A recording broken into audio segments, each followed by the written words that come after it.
If you're drowning in debt right now, God is about to shift something in your life, but you have to recognize the signs before the breakthrough comes.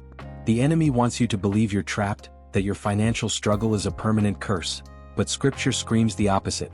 The Lord will open the heavens, the storehouse of His bounty, to send rain on your land in season and to bless all the work of your hands. Deuteronomy 28 verse 12.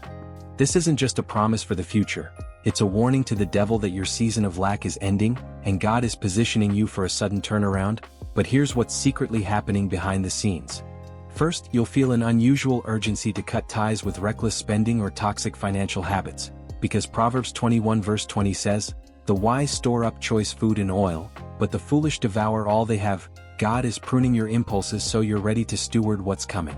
Second, you'll start encountering divine ideas, unexpected opportunities, or favor in places where doors were once slammed shut, because Isaiah 43 verse 19 declares, "See, I am doing a new thing. Now it springs up, do you not perceive it?"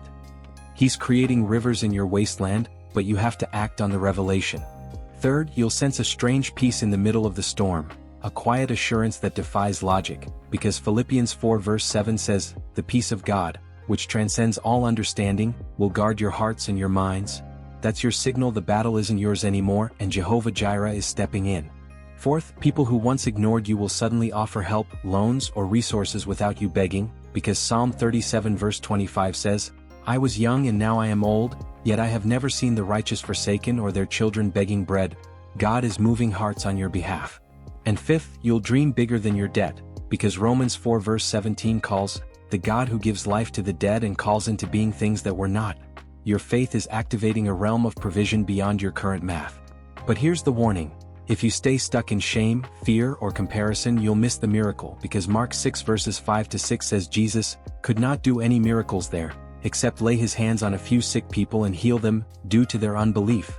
Your doubt is the only thing that can delay what's already yours. This isn't just about money, it's about a test of trust, a refining of your character so you don't waste the harvest when it hits. So shake off the lies, declare Psalm 23 verse 1 over your life. "The Lord is my shepherd, I lack nothing," and start preparing like the abundance is already here, because it is.